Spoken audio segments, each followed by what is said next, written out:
Hello friends सबसे पहले मैं आपका अपने यूट्यूब चैनल में स्वागत करता हूं और आज की इस वीडियो में will be discussing about a legal term that is complaint. मेरे दोस्तों, ये कंप्लेंट टर्म बहुत ही महत्वपूर्ण टर्म है। आपने अपनी आम बोलचाल भाषा में सुना होगा कि मैंने कंप्लेंट कर दी, मैंने उस व्यक्ति की कंप्लेंट कर दी या उसने दूसरे व्यक्ति की कंप्लेंट कर दी। वो कंप्लेंट होती क्या है, उसका मतलब क्या है? जो हम पुलिस के पास जाते हैं और पुलिस वालों को इन्फॉर्मेशन देते हैं कि ऐसे ऐसे क्राइम हो गया मेरे साथ या कुछ भी, तो क्या वो कंप्लेंट होती है या नहीं?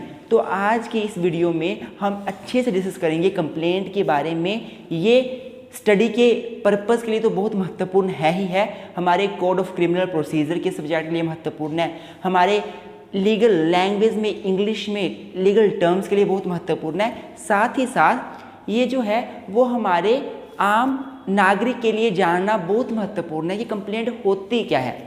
तो मेरे दोस्तों, सबसे पहले शुरू करते हैं। मैं आपको बता देता हूं कि जो टर्म कंप्लेंट है this has been defined under section 2 subsection D of code of criminal procedure. Code of criminal procedure code, जिसको आप CRPC भी बोलते हो अपनी आम बोलचाल की भाषा में, criminal procedure code of criminal procedure में ये जो टर्म कंप्लेंट है वो डिफाइन है। सबसे पहले एक बार देखते हैं ये टर्म कैसे डिफाइन है, फिर अच्छे से एक्सप्लेन करते हैं। तो मेरे दोस्तों, क्या लिखा है कोड ऑफ क्रिमिनल प्रोसीजर के सेक्शन 2D में? Complaint means any allegation. Complaint का मतलब क्या होता है? एक एलिगेशन लगाना, एक आरोप लगाना। Complaint means any allegation made orally और इन राइटिंग, जो या तो ओरली लगाया जाता है या फिर राइटिंग में लगाया जाता है, with a view to taking action made action under this code, with the view to taking action under this code. इस व्यू से, इस इंटेंशन से कि इस कोड में, मतलब CRPC में, इस कोड में मतलब कोड ऑफ क्रिमिनल प्रोसीजर के अंडर एक्शन लिया जा सके, दैट कि सम पर्सन वेदर नोन और अननोन, किसी पर्सन ने, चाहे वो जानने वाला हो हमारा या नहीं जानने वाला हो, that some person whether known और unknown has committed an offence, किसी व्यक्ति ने एक ऑफेंस कमिट कर दिया है, but does not include the police report. What does not include the police report. तो मेरे दोस्तों, क्या लिखा हुआ है कि कंप्लेंट का मतलब है कोई भी एलिगेशन, आरोप लगाने, चाहे रिटन में लगाने चाहे ओरली लगाने, इस इंटेंशन के साथ लगाने कि दूसरा व्यक्ति उसके ऊपर एक्शन लेगा। किसके ऊपर? जो हम आरोप लगा रहे हैं उस आरोप को सुनकर फिर वो आगे एक्शन लेगा, with the intention of taking his action under this code. कि क्या आरोप लगाने हैं कि कोई एक व्यक्ति, चाहे वो हमारे जानने वाला व्यक्ति हो, उसने क्राइम कर दिया है, या नहीं जानने वाला व्यक्ति हो, कोई फर्क नहीं पड़ता, कि किसी एक व्यक्ति ने क्राइम कमिट कर दिया है, चाहे वो व्यक्ति नोन है चाहे वो व्यक्ति अननोन है, और इसमें पुलिस रिपोर्ट कभी भी शामिल नहीं होती। ये पुलिस रिपोर्ट को शामिल नहीं करता।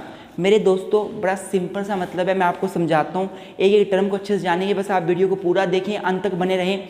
देखो मेरे दोस्तों, होता क्या है, दो तरह से आप क्रिमिनल लॉ को मोशन में ला सकते हो। कहीं पे ऑफेंस होता है, कहीं पे ऑफेंस हुआ तो आपको जस्टिस लेना है उस ऑफेंस के अगेंस्ट, तो आप दो काम कर सकते हो। एक तो आप अपने पुलिस थाने में जाओ, उनको रिपोर्ट लिखाओ, पुलिस इन्वेस्टिगेशन करेगी और आपको फिर आपका मामला कोर्ट में जाएगा, आपको जस्टिस मिलेगा कोर्ट के जरिए। या फिर आप डायरेक्ट कोर्ट में चले जाओ, मजिस्ट्रेट के पास चले जाओ और वहाँ जाकर उनको कंप्लेंट कर दो। तो दो बातें मैं बोल रहा हूँ, एक मैं बोल रहा हूँ पुलिस थाने में जाना, एक मैं बोल रहा हूँ मजिस्ट्रेट के पास जाना। अगर पुलिस थाने में जाने की बात आती है तो हम कंप्लेंट को कभी नहीं लेंगे, वो कंप्लेंट नहीं होती, जो पुलिस थाने में जाया जाता है वो कंप्लेंट नहीं होती। पुलिस थाने में जो रिपोर्ट दी जाती है वो होती है FIR, फर्स्ट इंफॉर्मेशन रिपोर्ट। आपने सुना भी होगा, फर्स्ट इंफॉर्मेशन रिपोर्ट। और जब हम मजिस्ट्रेट के पास जाकर ओरली या रिटन में कुछ बोलते हैं, कंप्लेंट करते हैं, तो वो होती है कंप्लेंट। पुलिस के पास एफआईआर होती है, मजिस्ट्रेट के पास कंप्लेंट होती है। पहले आप ये बात समझ लीजिए।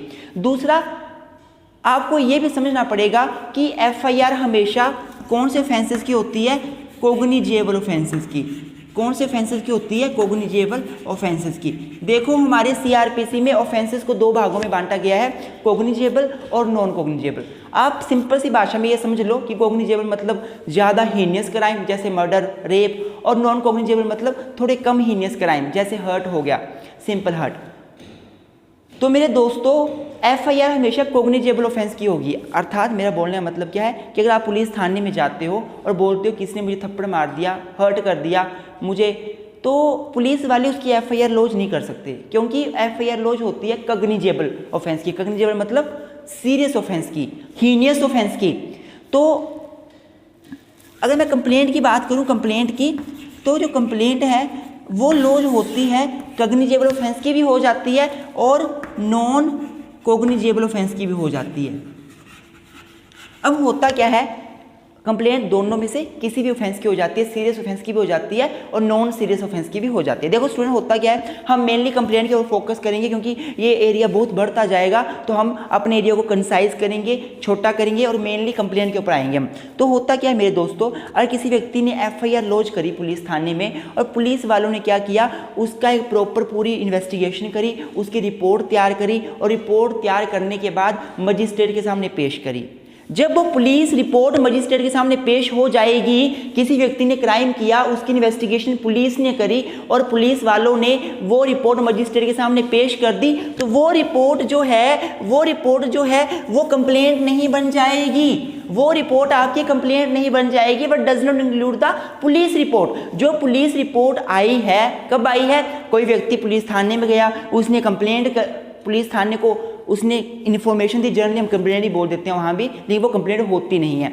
वो पुलिस थाने में गया, उसने इन्फॉर्मेशन दी कोई क्राइम हुआ है, उस इन्फॉर्मेशन के बेस पे इन्वेस्टिगेशन हुई। इन्वेस्टिगेशन होने के बाद क्या हुआ, पुलिस वालों ने पूरा एक चिट्ठा तैयार किया, एक रिपोर्ट तैयार करी कि ऐसे ऐसे क्राइम हुआ है, बयान लिए लोगों के, सारा कुछ किया और मजिस्ट्रेट के सामने वो पुलिस रिपोर्ट सबमिट कर दी। वो पुलिस रिपोर्ट आपकी कंप्लेंट नहीं बन जाएगी। लेकिन मेरे दोस्तों, अगर आप एक्सप्लेनेशन में आते हो तो वहाँ पे हमें एक एक्सेप्शन दी गई है कब पुलिस रिपोर्ट आपकी कंप्लेंट बन जाएगी। क्या लिखा हुआ है, अ रिपोर्ट मतलब police report, a police report made by A police officer in the case which discloses after investigation the commission of non cognisable offence.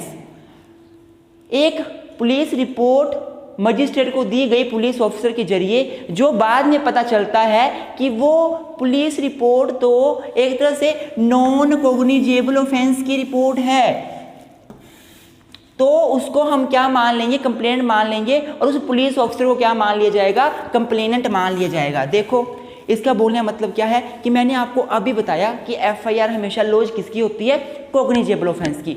Non cognisable offence की FIR launch नहीं होती। अब मान लो कोई व्यक्ति पुलिस वाले के पास जाता है और उसको इन्फॉर्मेशन देता है मेरे साथ ये क्राइम हो गया, और पुलिस वालों को मतलब वो इन्वेस्टिगेशन करना लग पड़ते हैं, केस की छानबीन करने लग पड़ते हैं, जांच करने लग पड़ते हैं।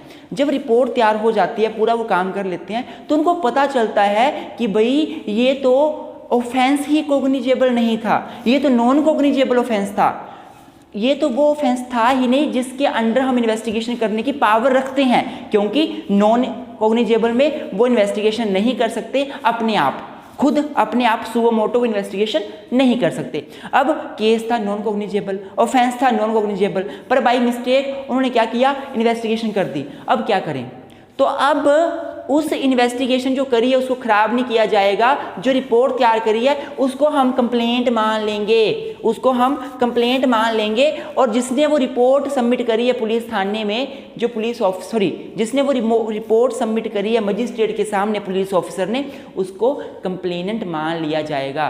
तो मेरे दोस्तों, मैं आशा कर रहा हूँ आपको समझ आ रही होगी। मैं एक बार फटाफट दोबारा से बताता हूँ आपको हिंदी में अच्छे से कि कंप्लेंट का मतलब है कोई भी आरोप लगाना, चाहे लिखित में चाहे बोलकर, इस इंटेंशन से कि जिसको आरोप लगाए जा रहे हैं वो व्यक्ति इसके ऊपर एक्शन लेगा।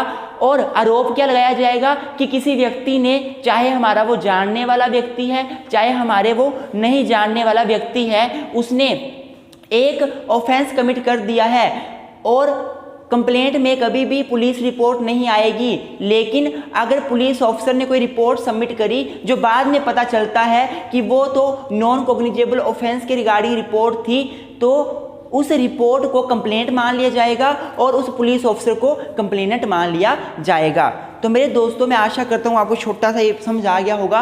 अब इसको पढ़ने के बाद हम कुछ एक बातें हम समझ लेते हैं। इसको पढ़ने के बाद कुछ एक इसेंशियल्स हमारे सामने निकल के आते हैं। क्या इसेंशियल्स निकल के आते हैं? कंप्लेंट के इसेंशियल्स ऑफ कंप्लेंट। सबसे पहला point, complaint means an allegation.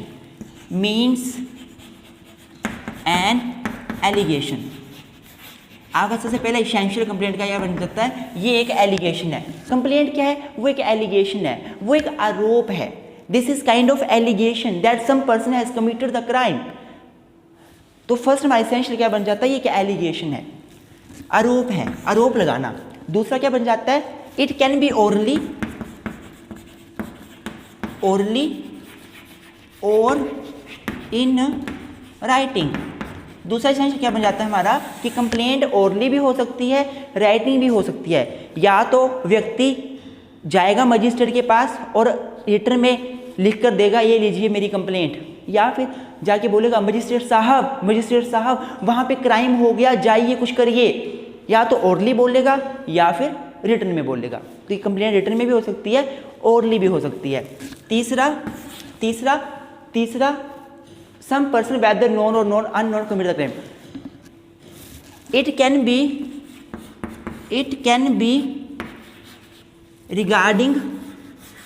regarding any offense. ये बड़ा महत्वपूर्ण इसेंशियल है। It can be regarding any offence. देखो, कंप्लेंट किसी भी ऑफेंस के रिगार्डिंग हो सकती है। It can be regarding any offence. Any offence का मतलब क्या है यहाँ पे कि कंप्लेंट भाई कॉग्निजेबल ऑफेंस की भी हो सकती है। कॉग्निजेबल मतलब मैंने आपको सिंपल सी भाषा में बताया कि कॉग्निजेबल मतलब मोर हीनियस क्राइम, सीरियस क्राइम, जैसे मर्डर, रेप वगैरह, है ना। ये नॉन कॉग्निजेबल केस की भी हो सकती है। नॉन कॉग्निजेबल केस का मतलब क्या होता है? जैसे कम सीरियस क्राइम, किसको हर्ट कर दिया, थप्पड़ मार दिया छोटा सा, ठीक है। तीसरा, ये जो है वो बेलेबल ऑफेंस की भी हो सकती है। बेलेबल ऑफेंस जिसमें बेल आपको मिल जाती है। अगर आप ऑफेंस करते हो तो आपको पुलिस थाने में जाकर बेल मिल जाती है, आपको रिहा कर दिया जाता है कुछ सिक्योरिटी लेने के बाद। और चौथा, ये नॉन बेलेबल ऑफेंस की भी हो सकती है, नॉन बेलेबल। तो क्या बोलने का मतलब हुआ, कंप्लेंट एक आरोप होता है, राइटिंग में भी हो सकता है, रिटर्न में भी हो सकता है, ओरली भी हो सकता है। किसी ऑफेंस के रिगार्डिंग ये आरोप होता है, कुछ ऑफेंस कमिट हो गया है, वो ऑफेंस कैसा होगा? जैसा मर्जी हो, कॉग्निजेबल हो, नॉन कॉग्निजेबल हो, बेलेबल हो, नॉन बेलेबल हो, जैसा मर्जी ऑफेंस हो, सीरियस हो, कम सीरियस हो, किसी के रिगार्डिंग भी कंप्लेंट की जा सकती है। स्टूडेंट्स, यहाँ याद रखना, अगर मैं एफआईआर की बात करूँ, मैंने आपको पहले भी बताया शुरू में वीडियो के, आपको फिर से बता देता हूँ, एफआईआर की बात हो तो वो केवल कॉग्निजेबल केस में होती है, बाकियों में एफआईआर दर्ज नहीं होती, बाकी में कंप्लेंट ही होती है। कंप्लेंट हर एक ऑफेंस की हो सकती है, चाहे वो कॉग्निजेबल हो, नॉन कॉग्निजेबल हो, लेकिन एफआईआर हमेशा कॉग्निजेबल केस की हो सकती है। तभी तो ये एक्सप्लेनेशन यहाँ पे आई है कि अगर किसी बंदे ने एफआईआर नॉन कॉग्निजेबल में लॉन्च कर ली, इन्वेस्टिगेशन कर दी, बाद में पता चला ऑफेंस तो नॉन कॉग्निजेबल था, अब क्या करेंगे? क्योंकि पुलिस वाले नॉन कॉग्निजेबल में इन्वेस्टिगेशन कर नहीं सकते, तो अब उस रिपोर्ट को कंप्लेंट मान लिया जाएगा, पुलिस ऑफिसर को कंप्लेनेंट मान लिया जाएगा। तो ये आप समझ लीजिए, तीसरा इसेंशियल ये हो जाएगा। चौथा इसेंशियल आप ये लिख सकते हो, it is made to magistrate. ये बड़ा महत्वपूर्ण है समझना आपके लिए कि कंप्लेंट किसको बनाई जाती है। कंप्लेंट हमेशा मजिस्ट्रेट को बनाई जाती है, पुलिस ऑफिसर को नहीं बनाई जाती। यहाँ पे हम बोल सकते हैं कंप्लेंट अलग होती है, एफआईआर अलग होती है। अगर मैं कंप्लेंट की बात करूँ, this is made to magistrate, not the police officer. अगर मैं एफआईआर की बात करूं, this is made to police officer, not to magistrate. तो complaint is made to magistrate. तो हमारे कितने इसेंशियल बन गए? 1 2 3 4 बन गए। 5 में आप ये लिख सकते हो, this is made regarding offence committed by which is committed by a person known और अननोन। ये हमारा अगला एसेंशियल बन जाता है कि कंप्लेंट का मतलब है किसी ऑफेंस के रिगार्डिंग कंप्लेंट करी जाती है कि किसी बंदे ने ऑफेंस कर दिया है, चाहे वो बंदा फिर नोन है या अननोन है। मतलब कंप्लेंट जो बंदा करता है मजिस्ट्रेट को, तो या तो वो ये बोलेगा कि इस फलाने व्यक्ति ने, इस पर्सन ने, ए ने, बी ने, सी ने, जो भी है, उसने उसका मर्डर कर दिया, चोरी कर ली, डकैती कर दी, या तो ये बोलेगा, या बोलेगा सर वहाँ पे डकैती हो गई, पता नहीं किसने की, मुझे नहीं पता, पर हुई है वहाँ पे, आप एक्शन लीजिए, आप एक्शन लीजिए, क्राइम हुआ है। तो कंप्लेंट में हमेशा क्या होता है, जरूरी नहीं है कि जिस बंदे के अगेंस्ट आप कंप्लेंट कर रहे हो आपको पता हो कौन हो, अगर नहीं भी पता है तो भी कंप्लेंट मानी जाती है। पांचवा पॉइंट ये हो जाता है। छठा पॉइंट बड़ा ही महत्वपूर्ण पॉइंट है जो आपने समझना है। यहाँ पे मैं यहाँ से साफ कर देता हूँ, आपने यहाँ लिख लिया भाई हो। तो छठा पॉइंट हम ये बोल सकते हैं,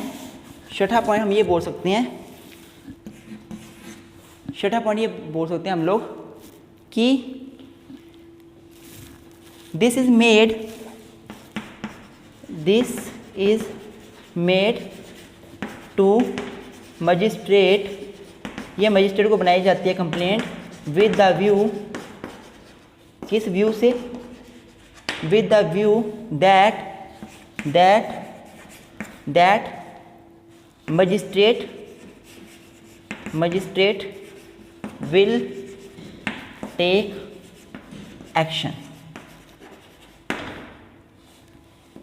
ये क्यों बनाई जाती है कंप्लेंट? इस इंटेंशन से बनाई जाती है, इस व्यू से बनाई जाती है कि मजिस्ट्रेट हमारी कंप्लेंट के ऊपर एक्शन लेगा। अगर एक्शन लेने की इंटेंशन से आप नहीं बना रहे हो कंप्लेंट, तो वो कंप्लेंट नहीं होगी। एक बंदा जाकर बोलता है कि वहाँ तो क्राइम हो गया, चलो क्या करना अब, वो कंप्लेंट नहीं कर रहा है, वो इन्फॉर्मेशन दे रहा है, वो कंप्लेंट नहीं कर रहा है। कंप्लेंट करने का मतलब है कि आप किसी के अगेंस्ट एलिगेशन लगा रहे हो कि वहाँ पे ऐसा हुआ है, उसने ये किया है, और आप इसके ऊपर एक्शन लो। तो कंप्लेंट कब मानी जाएगी? जब आप इस इंटेंशन से बनाते हो ये कंप्लेंट मजिस्ट्रेट को कि भाई मजिस्ट्रेट इसके ऊपर एक्शन लेगा। तो ये हमारा 6 पॉइंट आ जाता है इसेंशियल। 7th आप ये बोलते हो complaint does not include police report. Complaint जो है वो पुलिस रिपोर्ट कभी भी इंक्लूड नहीं करता। कंप्लेंट का मतलब पुलिस रिपोर्ट नहीं होता। जब पुलिस के पास आप जाते हो, पुलिस इन्फॉर्मेशन आपसे लेती है, इन्वेस्टिगेशन करती है, और मजिस्ट्रेट को फिर पूरी इन्वेस्टिगेशन करके एक रिपोर्ट सौंपती है जिसको पुलिस रिपोर्ट बोला जाता है। सेक्शन 173 CRPC के अंडर पुलिस रिपोर्ट सौंपी जाती है मजिस्ट्रेट को, सेक्शन 173 CRPC। तो उस रिपोर्ट को हम क्या मानेंगे? उस रिपोर्ट को हम कभी भी कंप्लेंट नहीं मानेंगे। बट इसके साथ ही आप लिखो लेकिन, but if report is submitted and it is found that the report is regarding the non cognizable offence and not regarding the cognizable offence, in that case magistrate can take it as a complaint. उस report को complaint ले सकता है। That police report will be deemed as a complaint if it relates to non-cognizable offense and the police officer who made the report will be deemed as complainant। तो I hope आपको ये सारे essential समझ आ गए होंगे complaint के माध्यम से मेरे दोस्तों, मेरे स्टूडेंट्स। इसके बाद आपको ये समझ आ गया होगा कि complaint term is different from FIR because FIR is lodged in police station to officer in charge of police station, but the complaint is made to magistrate. This is the difference between the complaint and the FIR also. I hope आपको ये video पसंद आई होगी। Video पसंद आए तो like ज़रूर करें। कोई क्वेश्चन है तो प्लीज़ कमेंट में मुझसे पूछें। Thank you very much. Thank you.